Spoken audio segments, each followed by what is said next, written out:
Look who's back. Former HUD Secretary, former surgeon. He's Dr. Ben Carson. He's a great writer, too. Dr. Carson, it's so good to see you.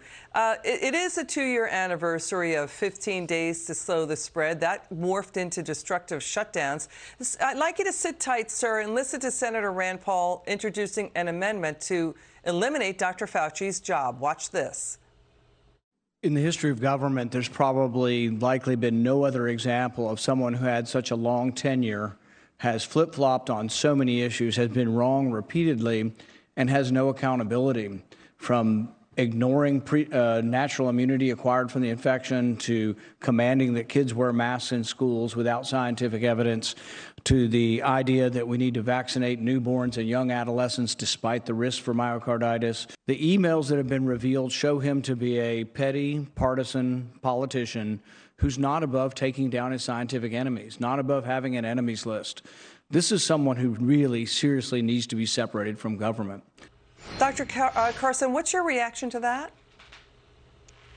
Well, I'm happy that Senator Paul is a physician and has a scientific background, understands when we're following the science and when we're not. And unfortunately, there was a lot of the second category not following the science here. We've known about, for instance, natural immunity for hundreds of years. All of a sudden, natural immunity, what's that?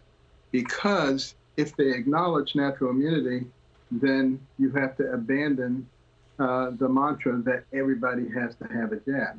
So you can't do that. And then there was a rule that said you can't get an EUA, emergency use authorization, if you have another effective treatment. So all of a sudden, hydroxychloroquine, oh no, that's horrible, that'll kill you. Seradivir, no, that's horse medicine. So, I mean, it just, ivermectin, it was crazy.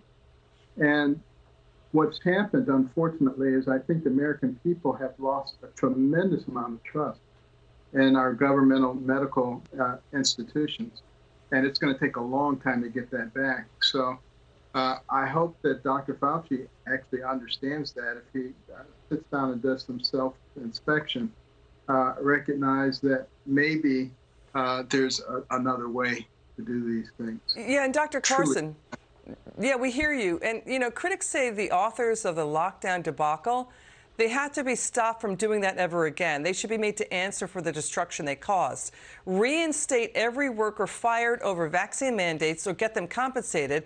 The people that push the shutdowns, though, and firing them vaccinated, they're going to never admit they're wrong. But that was probably the most harmful thing we experienced over the last 2 years, is this debacle of botched shutdowns. And now we've got the Senate moving to say no to and getting rid of the mask mandates for planes and trains and buses. Let's listen to Senator Ted Cruz on this. Watch this.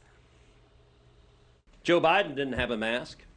Kamala Harris didn't have a mask. Nancy Pelosi didn't have a mask. And yet, John Q. Public, if a grandmother is flying to see her grandkids, she's told, put that mask on the airplane. The senator was referring to Democrats at the State of the Union not wearing a mask. Your response to the senator here? Well, he's right. Again, looking at the science, you don't need the mask, because if you look at the areas where they had no mask mandates versus the areas where they had mask mandates, there's no significant difference.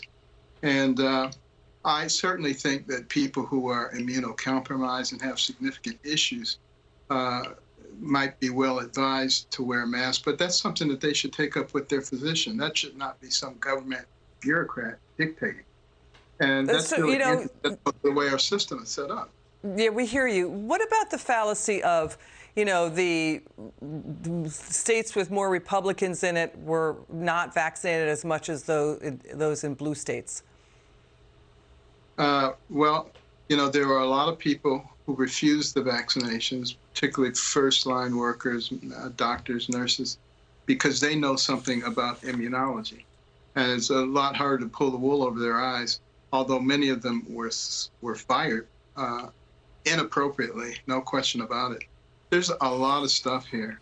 And that's why it's so important that we learn from this and never allow it to happen again. Got it. And the issue is not COVID. The issue is government overreach. Got it. Dr. Ben Carson, thanks for joining us. You'll be back again soon.